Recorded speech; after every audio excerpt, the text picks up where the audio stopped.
Hi, everybody. Welcome to our webinar. I'm Nancy Atkins with Atkins Family Law, and I hope everybody's excited to be here today.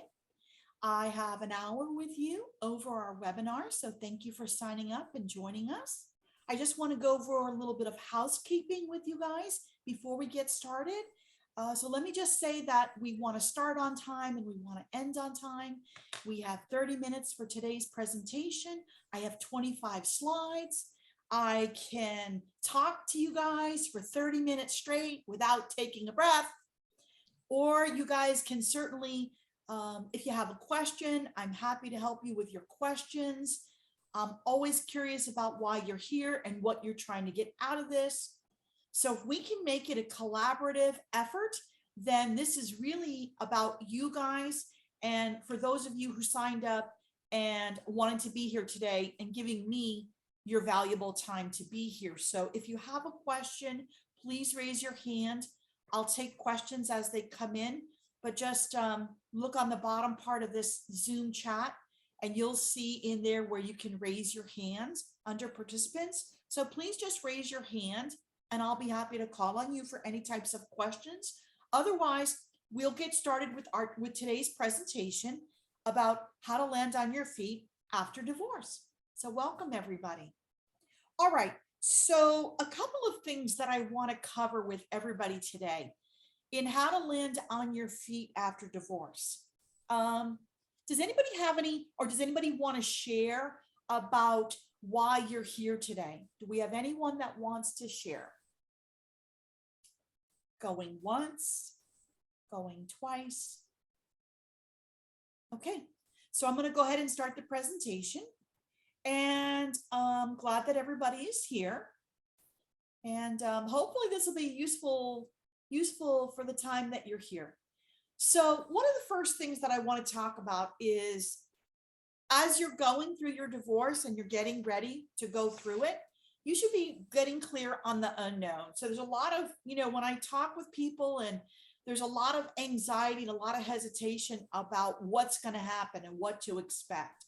So one of the ways that you can alleviate those feelings of uncertainty and not being sure about how things are going to go is getting clear on the unknown, the things that you don't know.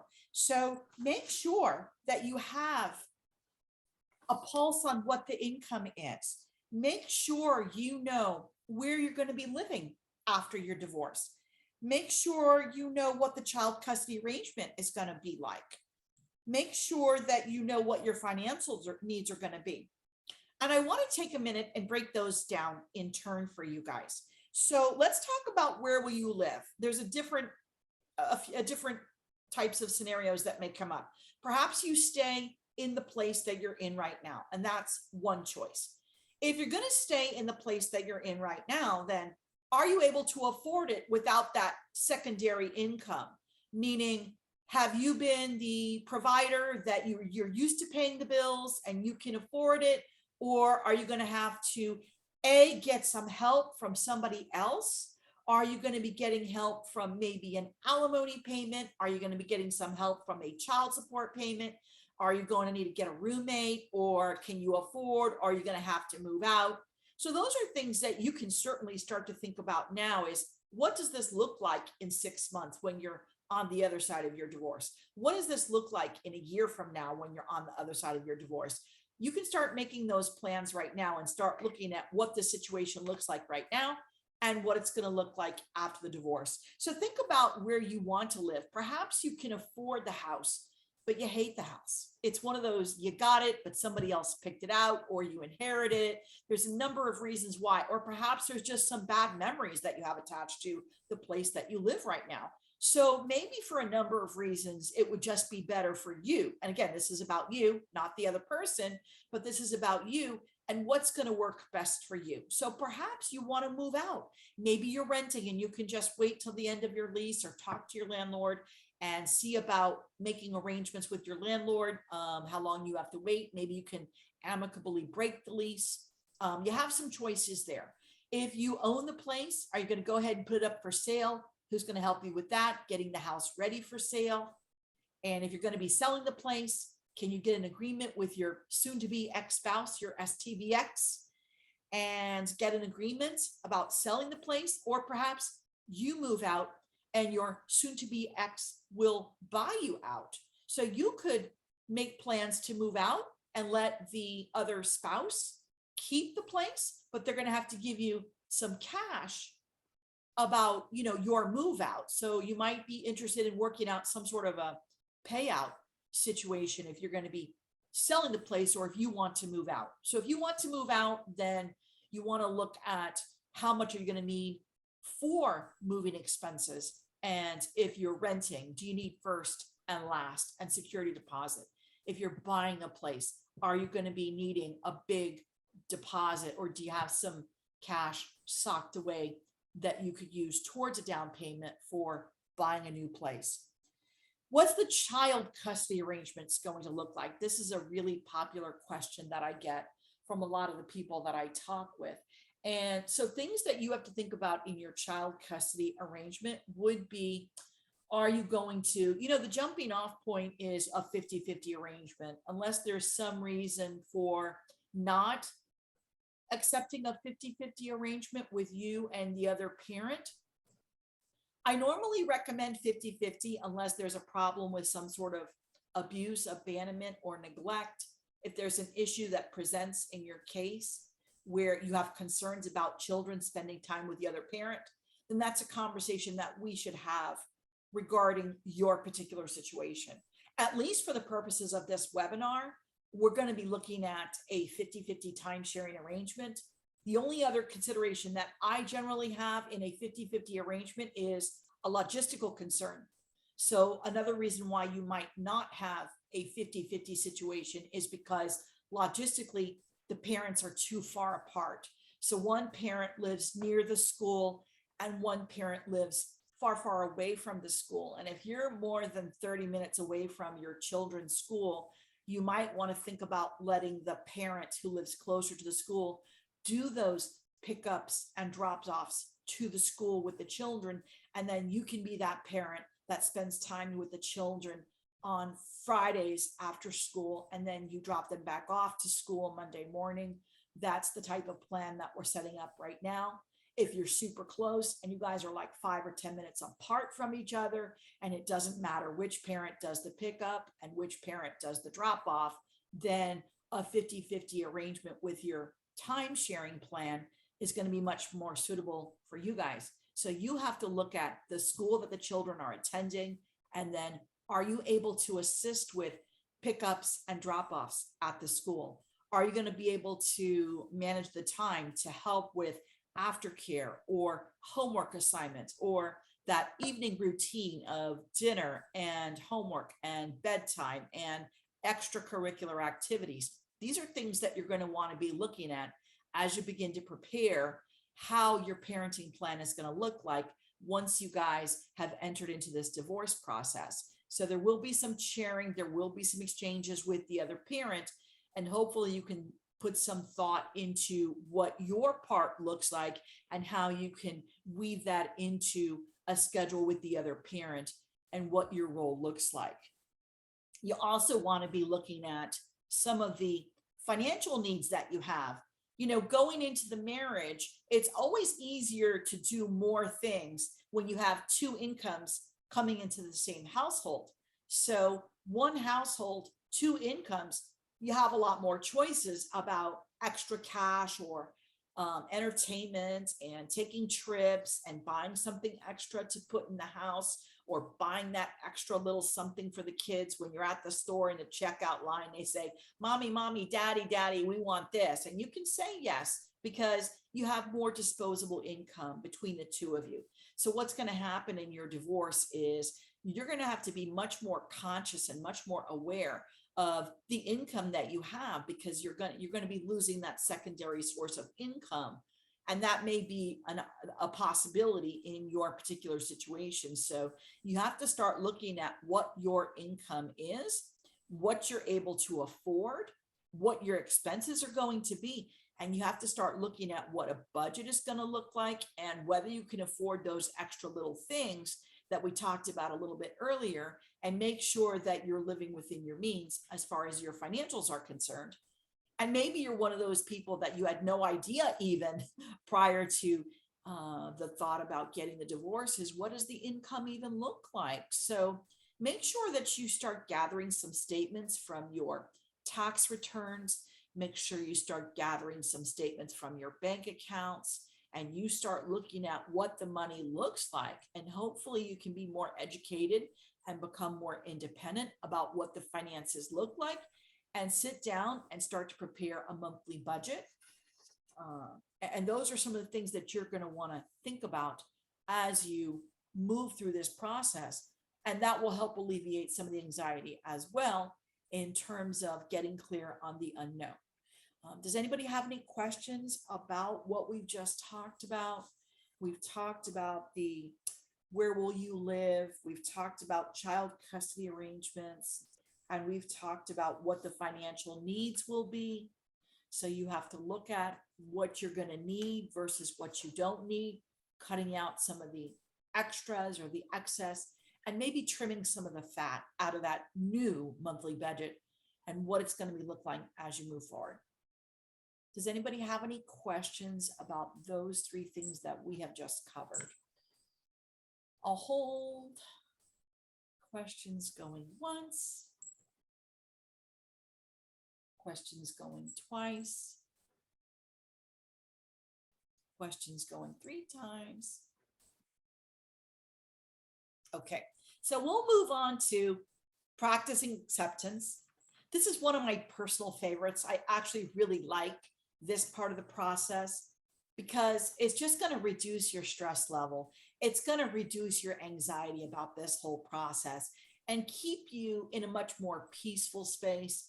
And it'll just keep you a lot more even keeled as you go through this process.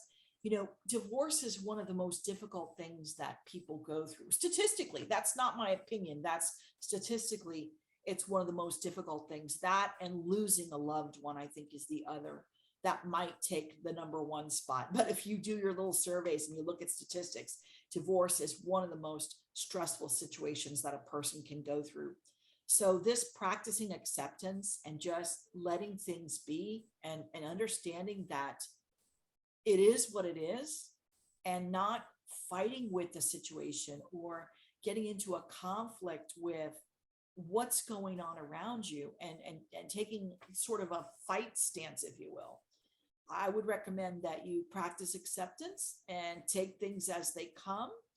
You can practice a little more of a what I call like a duck and dodge instead of taking everything and taking those hits on the face. You know, if we think about a boxing analogy, I always like to go back to Rocky and going 11 rounds, and he went 11 rounds because he didn't throw all the punches. And so it's not your job. If you want to get through this and show up on the other side and be okay with it and practice gratitude, practice acceptance, and sort of taking things as they come. So the other thing that I would talk about in the practicing acceptance, and it's something that my aunt used to say to me, and that is, you have to pick your battles. You can't fight everything that comes at you. You can't be focused on every little detail and every little nuance of this process. So while there's some basic issues that are going to come up, whether it's finances, if it's going to be money that you need for support, sometimes you need money for support for you. Sometimes you need money for support for your children.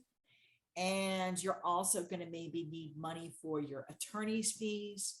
You're going to have to look at the parenting plan if you've got children and you've got to figure out what that looks like with the other parent. So you're going to have a lot of conversations on a lot of stuff coming at you in terms of decisions that you have to make as you go through this process. And one of the things that I would suggest that will help you with this acceptance is making a list of priorities and what's really important to you. So if the kids are more important than what happens with the property distribution, then I would spend more of my time, effort, and energy thinking about the parenting plan. I wouldn't spend as much time worried about the equitable distribution. I would be more concerned about the parenting plan. If you're not as concerned about the kids and you've got that part worked out and that's easy for you and the other parent to settle on, then you can spend more of your time looking at what the finances are and making sure that you have what you need and that you've studied your picture and your process so that your financial picture looks like what it needs to be. So I would spend more time looking at the finances if that's what your priority is. So I think that in practicing acceptance, if you start to make a list of pros and cons, or if you make a list of what's important for you and what's not important for you, then that's going to certainly be a good gauge for you to determine what's important for you and what's not important for you. And then when things come across your plate and people are asking you questions, you're going to know already whether that's super important to you or not. And then it's easier for you to let things go. That's the other side of acceptance. If you can practice acceptance, it also teaches you to let things go, like that Disney song in Frozen, right? Let it go, let it go. So if you can let some things go, then you're already halfway there to practicing acceptance and being at peace with this process as you go through it. And you're just going to find if you accept certain things that aren't important to you, then you're going to start sailing and going through this process relatively easy. And at least with, really the whole point of this is to have less stress, to have less anxiety, to have more peace, to just be more calm through this process and having that ability to stay focused and stay centered and staying balanced, even though you have all kinds of stuff coming at you. So it is important to practice that acceptance, and that will help get you through and land on your feet as you go through your divorce. Does anybody have any questions or comments about the practicing acceptance or what that looks like for you, or how it might be important, or ideas, suggestions that you guys might have about how you might already be practicing acceptance? Holding for questions. Holding for questions 1. Holding for questions 2. All right, if nobody has any questions, we're going to move on to the next thing.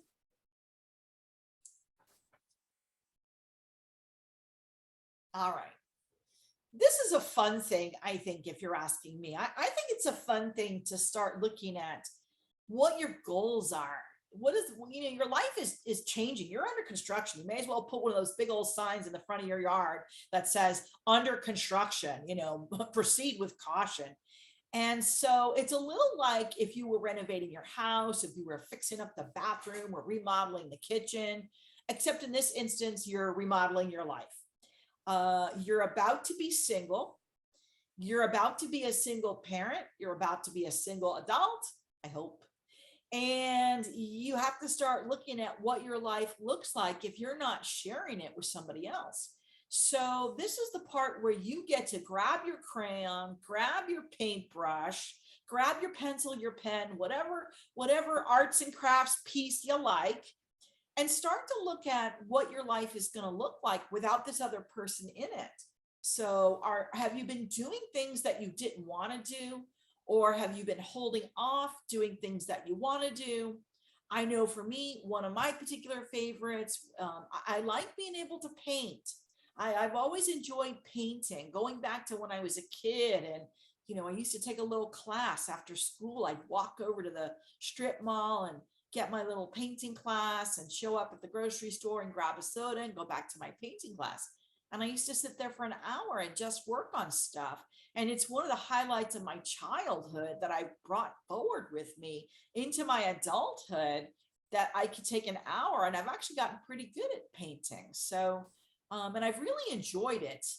So you have to think about what are those things that you're going to add in? What are those things that you're going to take out? I don't know if I have an example of, I just know there's a lot of people that I talk to where I just know that they're doing things they didn't want to do, and they did them because the other person was thrilled about doing them.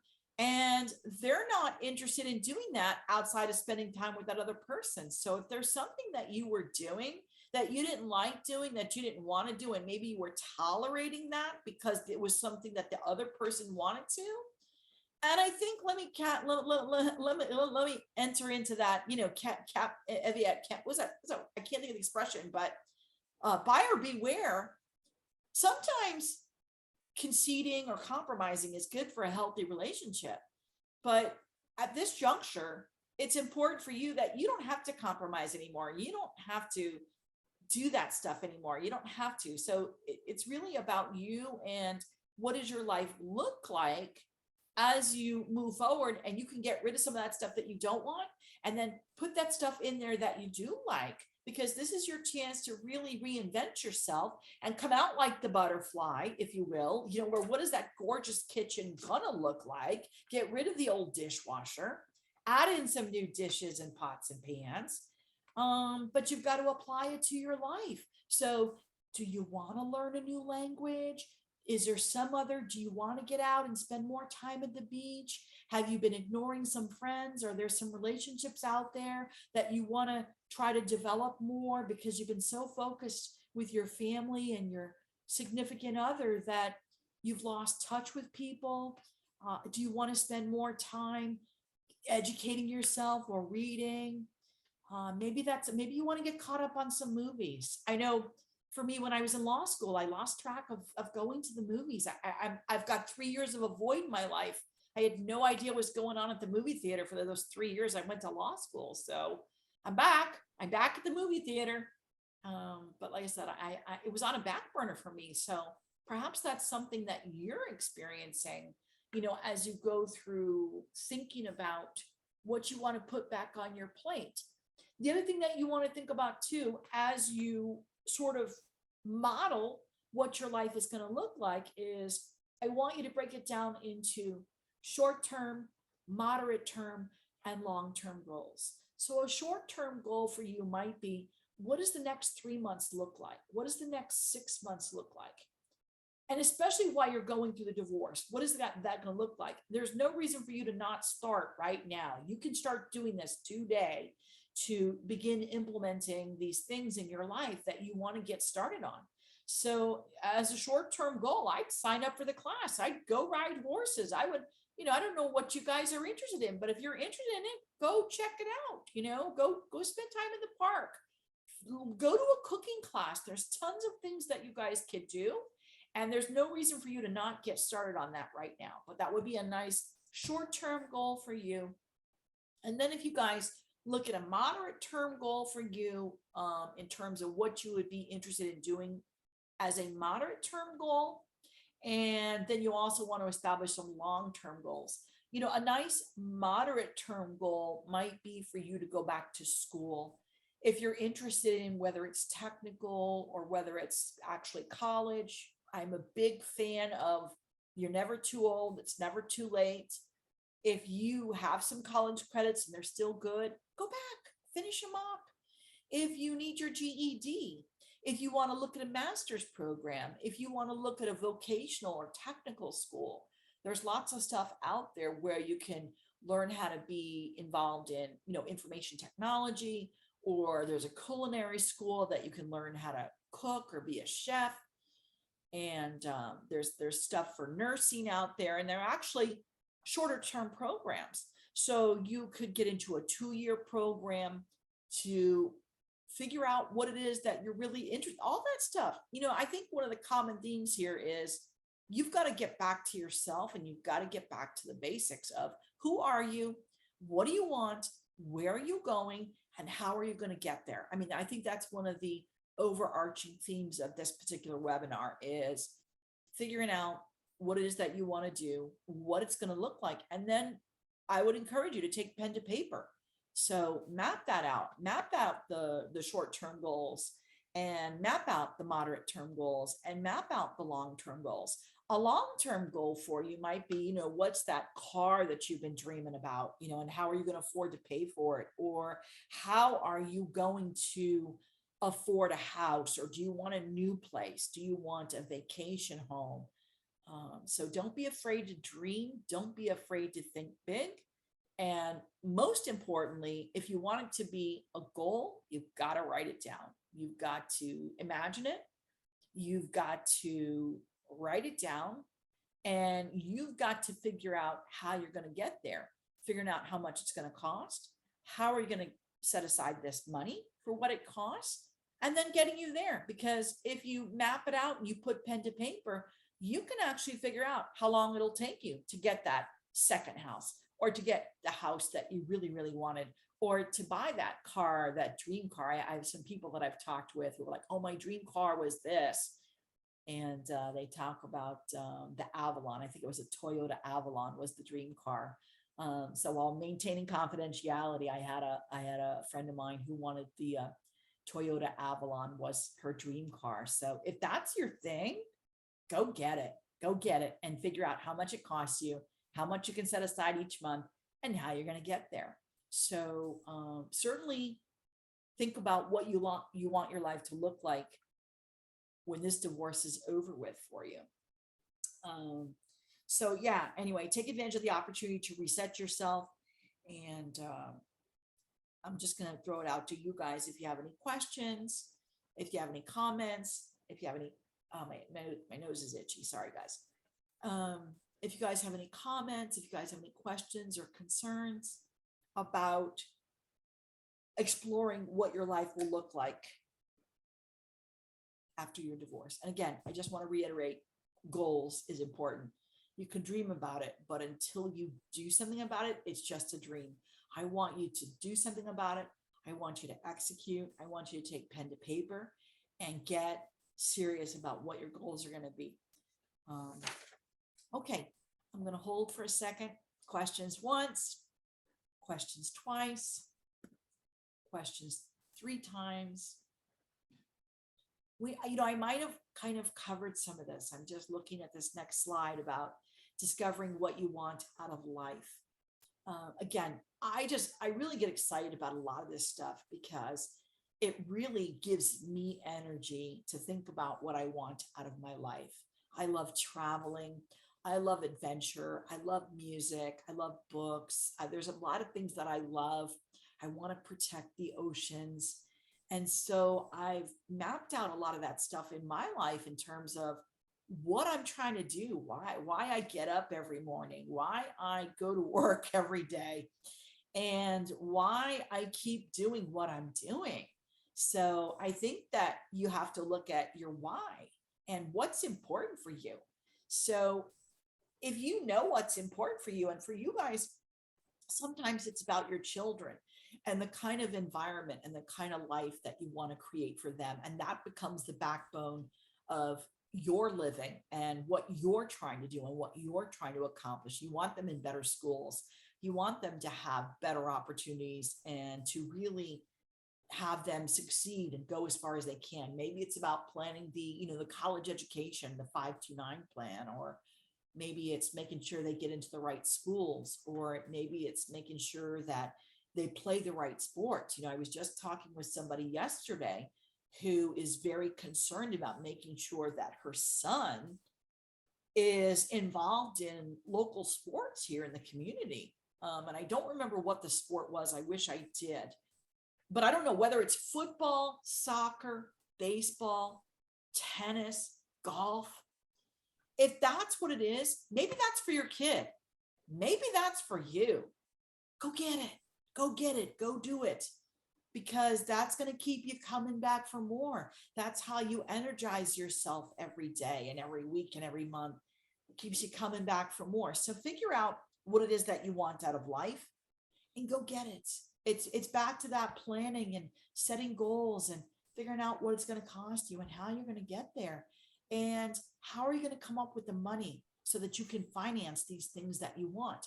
And then we go back to priorities. And if you're laying this stuff out in your list, then you can start to prioritize what's going to be more important, what's going to be less important.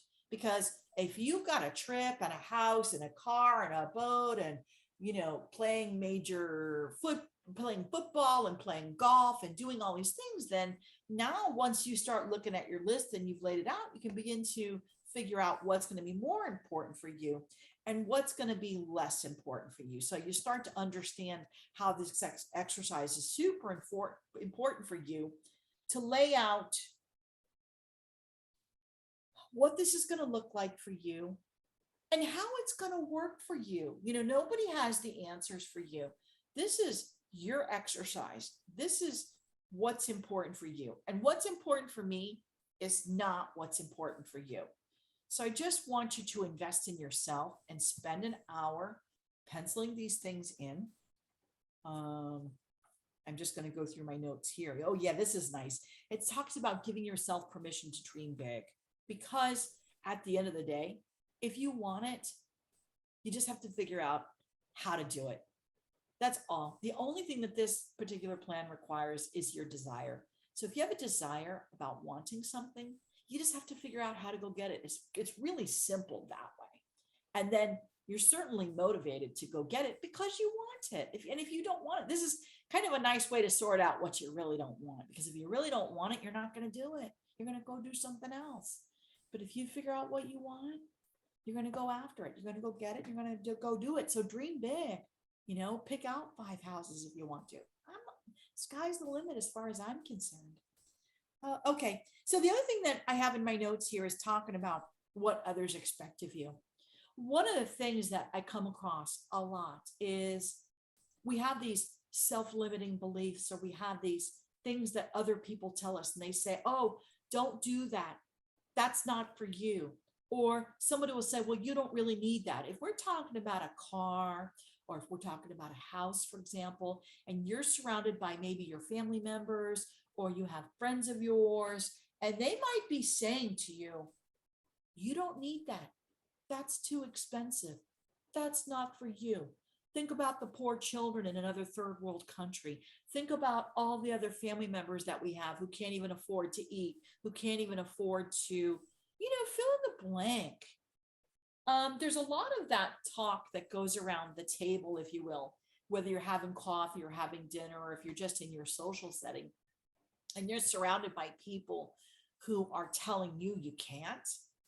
I'm here to tell you that you've got to discount those opinions.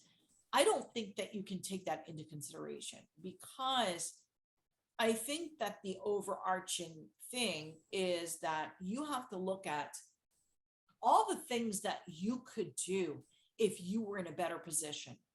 It's a little bit like if you've ever been on a plane and you know that the people are standing up in the front and they go through those emergency procedures, and they tell you if the air mask comes down, you have to put it on yourself first.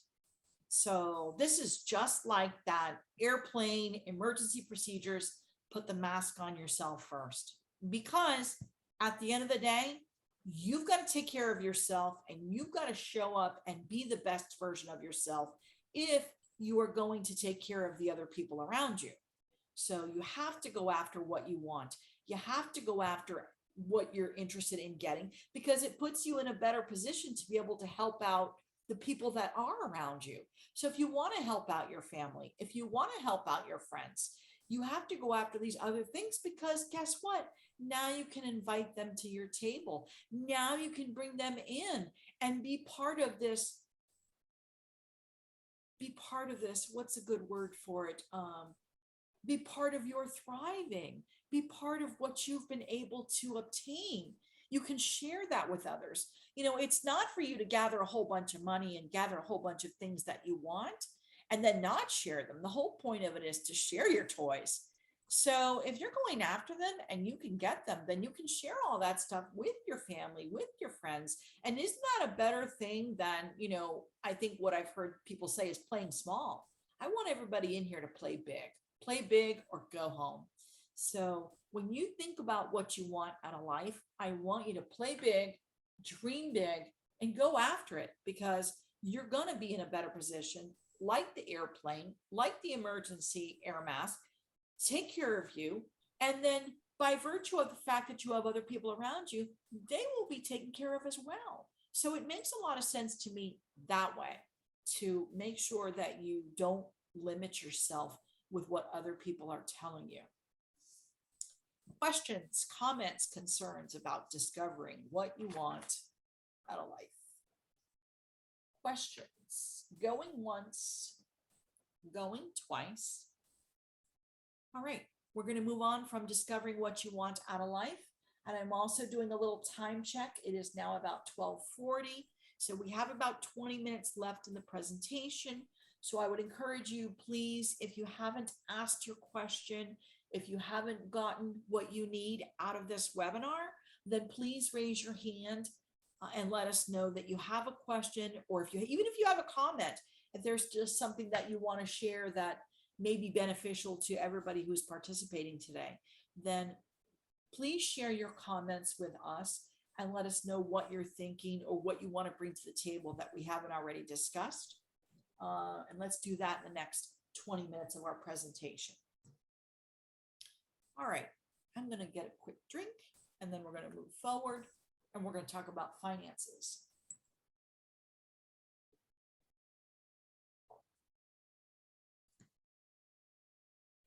Okay. All right. Finances, you know, this is, at least for what it's worth, finances can be tricky.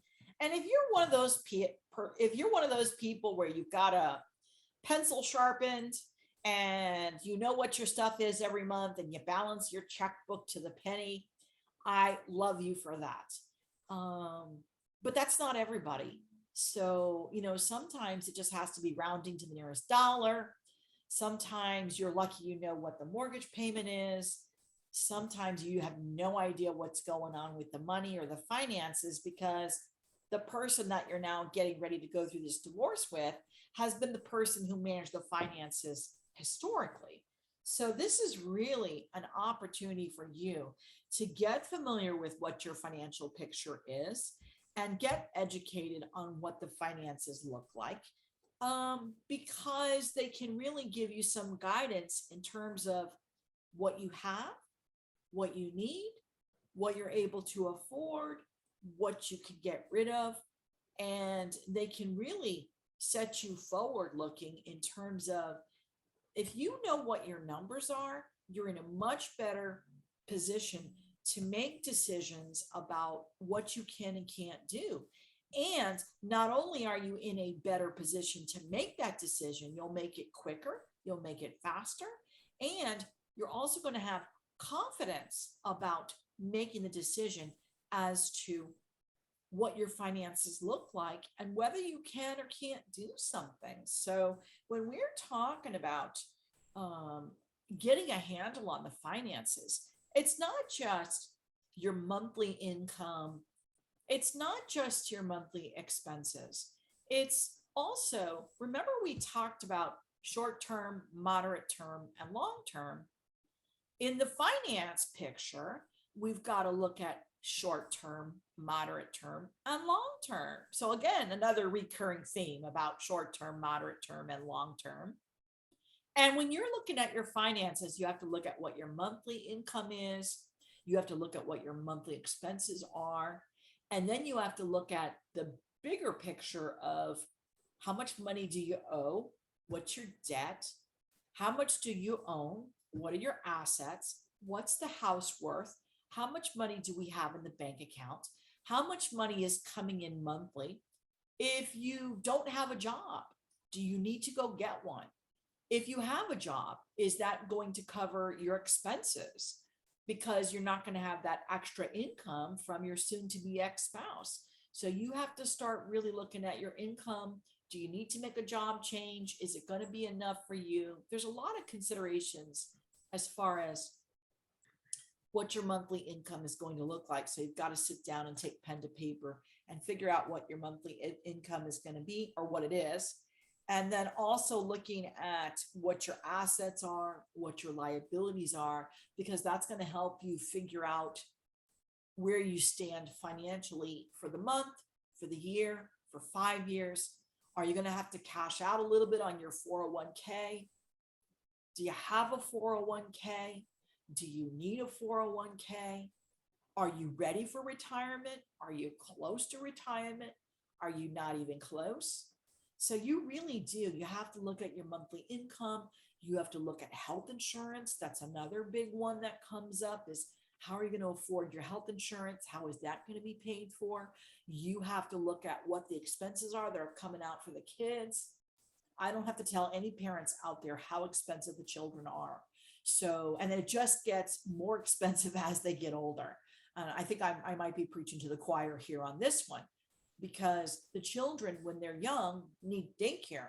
And when the children are not in school and they need daycare, that stuff's expensive. So while your other parent is going to assist you with a cost, what I would recommend to you or anybody else is that you've got to do a conservative budget and make sure that you can afford it, because there may be months that the other parent can't come up with the money or is only coming up with the sum of the money. Or you might be that lucky parent that the other parent gives you the full amount every month.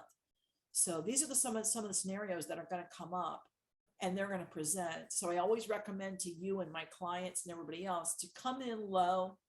So if you've got to pay $800 a month in childcare, I would be looking at your budget, knowing that you could pay the 800, and then it's extra if the other parent can pay their portion of whatever the daycare costs are. So think about being conservative when you put your budget together, when you're looking at your income, when you're looking at your expenses, because if you're writing down that you've got to come up with $800 a month in daycare, and you start getting squeamish about, I can't afford $800 if I don't get that contribution, then one of the things you have to consider is, should you find another way to reduce the daycare costs that you're currently incurring? Can you get some help from a family member or a friend? Is there an alternative or an option to reducing the monthly daycare cost vis-a-vis the parent, the friend? Can you get maybe some aftercare? Is there an extracurricular program that you can put them into? We also have some assistance with the county where you could apply for assistance or get a reduced program if you need to get that. So there's a lot of different things that you can look at in terms of what it's going to cost you. But you do need to start looking at it so that you're prepared. I want you to have a plan. I don't want you to be surprised by things. And again, back to being able to make decisions with confidence and with clarity about what it's going to look like for you.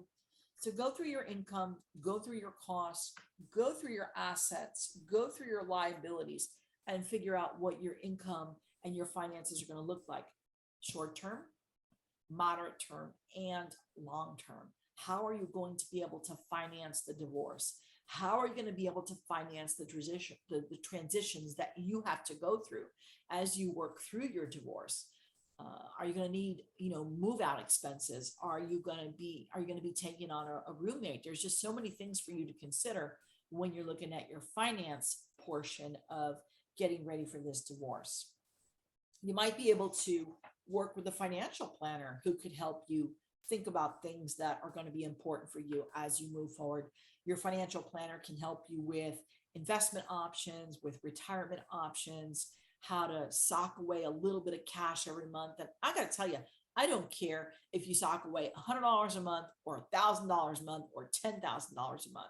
I do believe that trying to save what you can should be more important than what you're spending.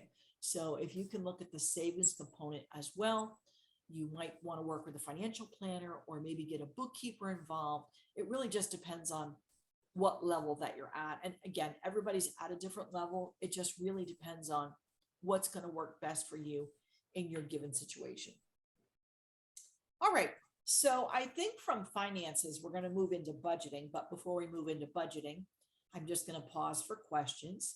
If anybody has questions, comments, concerns. Okay. Steps to building your post-divorce budget. I may be repeating myself a little bit, but I'd rather repeat than not say. So when we talk about your post-divorce budget, we're talking about creating the current income and creating the current expenses, and then looking at where you can afford certain things, where you can't afford certain things. Are you going to be able to hold on to something? Do you have to let it go? What are going to be some new expenses that you incur on the other side of this divorce? We talked about daycare being one of those, or an aftercare component. What's it going to look like with the extracurricular activities? What's your electric bill going to look like? Who's going to pay the cell phone? All those things that are coming up, you're going to be the one that's primarily responsible for either your mortgage or your rent. Can you afford it? Do you need a roommate? Your health insurance we talked about. So you've really got to look at and do some exploring and navigate through what the current situation is. What are going to be some of your options as you move forward? And then what's it going to look like on the other side? And again, if you want the best health insurance plan in the country, then so be it. Put your money into the health insurance plan, but you're going to have to take your money out of something else. And that's what the budgeting exercise is going to help you figure out, is where you're going to be able to put your money. So it's also going to help you get into a really good habit of watching what's coming in and what's going out. So again, the overarching theme is being confident and being secure and having clarity on the decisions that you're making as you go through this process. Because as exhausting as it can be, it's anxiety producing, it's stress producing. I don't have to tell you about all the emotions that you're going to be going through. So these are just some of those ways that you're going to be able to work through what's going to be known factors rather than unknown factors. So let's at least tackle the things that we can tackle, and that'll give you some clarity and some peace of mind, at least on the numbers and some of those things that you're going to be dealing with as you go through that process.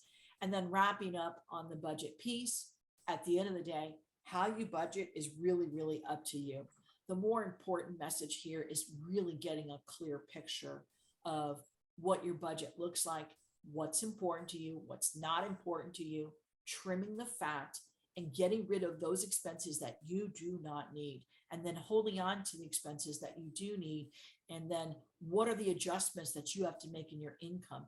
Can you live with the child support obligation that you are going to be getting as a part of this divorce? Or perhaps you're the parent who's paying the child support obligation.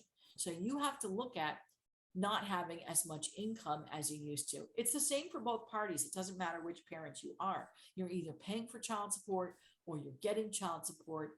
But at the end of the day, it doesn't matter. That you have to look at your budget and figure out where you are, where you want to be, and then getting some clarity about what's important to you.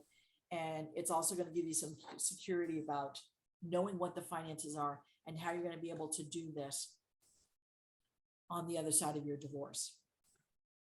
So I'm going to pause now. It's about 12:53. I'm going to hold for questions. Does anybody have a question? Any comments?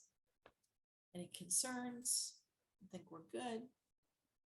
Okay, no questions. I'll move on. Steps to building your post-divorce budget.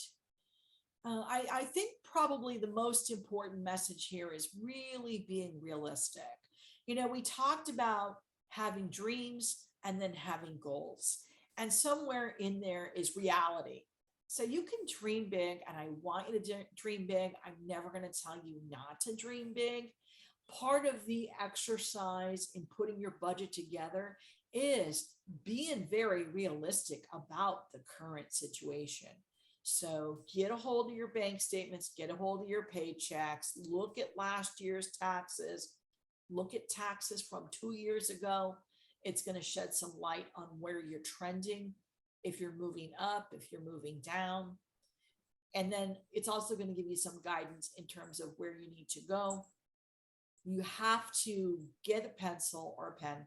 I might be too old for pencil, but get a pen and get realistic about what your income is. I would not use bonus income in that calculation. I would not use surplus income. You know, if you've ever sat down and did a credit application, you know, one of the other good things about this, talking about your budget, is maybe run your credit report. That's a wonderful way for you to get a very realistic handle on what your finances look like. So I would tell you or anybody else, grab a copy of your credit report. You get one free every year, and you can just go out to the websites and Google for a free credit report. It doesn't cost you anything. And all three of the credit reporting agencies will provide you with a free copy. So get a free copy of your credit report, and then you can start to look at and you can start to narrow down a very realistic expectation of what your financial picture looks like and how you're going to be building that budget. So if you want to be realistic about it, be very sharp, be very conservative, and go low instead of going high. And by that, I mean going back to, don't include your bonus income, don't include extra stuff. Like if you're going to be coming into inheritance, or if your parents are helping you out here and there every month, don't include that in your budget. Things that come out of not being expected.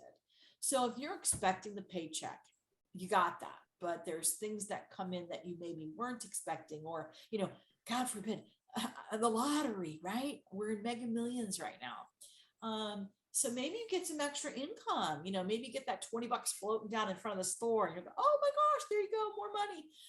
So just be really conservative in your budget, and that will help you to be realistic about your situation. And that's being realistic about your lifestyle as well. And I think that's going to take us into our next slide, to be realistic about your living situation. So if you've got to cut out a movie, if you've got to cut out some, meals out, or going to your favorite restaurant. And, I think that you can still go to your favorite restaurant, but what you have to do is maybe limit the number of times that you're going to your favorite restaurant. And so maybe you're going to your favorite restaurant and a few other restaurants. So maybe you have to cut out the other restaurants that you're going to and limit your nights out at the restaurant to that favorite restaurant of yours. So you guys get the idea that you have to look at that favorite restaurant, and how are you going to manage that? What's that going to look like for you guys? Because if you can afford it, go do it. But if you can't, I need you guys to be realistic about what you can and can't do. It means adjusting your lifestyle. So if you're going to be staying home more nights rather than going out because you can't afford it, or maybe you can afford it, you've got to look at the lifestyle and be realistic about your lifestyle choices, because you might have to stream the movie, just maybe it means streaming the movie instead of going out to the theater. I'll always use that as the example of making those adjustments to your lifestyle. So this is where we are. Does anybody have any questions about getting realistic? We've covered, just sort of in closing, I'm actually out of time. So it's about 12:58, and I just want to do a brief recap of what we've covered. We've talked about acceptance. We've talked about getting realistic with your finances. We've talked about getting familiar with your finances. We've talked about setting goals. We've talked about setting some dreams, figuring out what you want, getting back to basics, and who you are and where you're going, what you want out of life. We've talked about your finances. We've talked about what your budget is going to look like. We've talked about keeping you straight, keeping you sane, reducing your stress, reducing your anxiety as you go through this process. Again, it's one of the most difficult things that you are going to go through.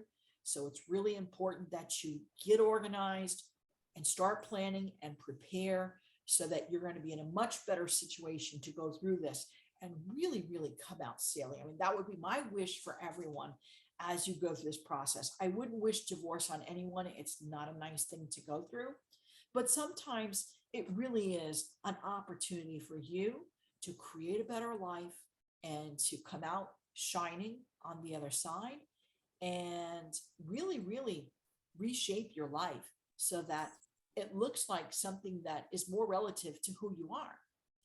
So with that, I will close. We have about a minute. If anybody has a question, comment, concern in closing, please join us next month. We'll be hosting another webinar on the 29th of September, and we're going to be hosting that on the last Friday of the month. And that's going to be about protecting your children as you go through litigation. So it's not going to matter whether you're married or you're not married. This is going to be a webinar that focuses on how to protect your children when you're involved in custody litigation. So I do hope that you'll join us for that. Again, I'm Nancy Adkins with Adkins Family Law here in Sunrise, Florida. Really enjoyed everybody that showed up today. I want to thank you for your time and your attention and your participation as we close out our webinar. I hope to see everybody next month. Thanks again for joining us.